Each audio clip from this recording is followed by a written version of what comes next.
اعوذ باللہ من الشیطان الرجیم بسم اللہ الرحمن الرحیم۔ سورۃ النصر کے بارے میں اکثر لوگوں کا خیال یہ ہے کہ یہ مدنی ہے، میری ذاتی رائے یہ کہ یہ بھی مکی ہے، اس لیے کہ یہاں بھی اصول وہ ہے اذا جاء نصر اللہ والفتح، جب آ جائے مدد اللہ کی اور فتح۔ میں اس صورت کو جوڑتا ہوں سورۃ الانشراح ہی کے اس آخری حصے سے، فَإِذَا فَرَغْتَ فَانصَبْ وَإِلَىٰ رَبِّكَ فَارْغَب۔ وہ تو مدنی تو نہیں ہے، وہ تو مکی صورت ہے، بڑے ابتدائی زمانے کی۔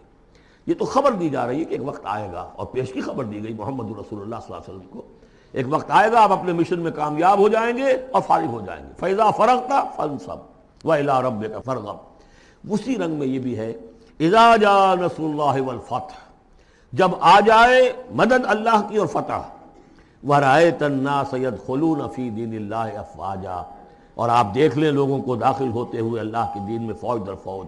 فَسَبِّحْ بِحَمْدِ رَبِّكَ وَاسْتَغْفِرْ، تو پھر اس وقت آپ ہمہ وقت ہمہ تن اپنے رب کے استغفار اور تحمید میں لگ جائیے گا۔ ابھی تو یہ مشقتیں جھیلنی ہیں، ابھی تو یہ رسالت کے فرائض، آگے بڑھ کر جو مدنی دور میں جنگیں آنی ہیں، جو سخت مراحل آنے ہیں، ابھی آپ کو یہ جھیلنے ہوں گے۔ اِنَّهُ كَانَ تَوَّابًا، یقیناً اللہ تعالیٰ بہت توبہ کو قبول فرمانے والا ہے۔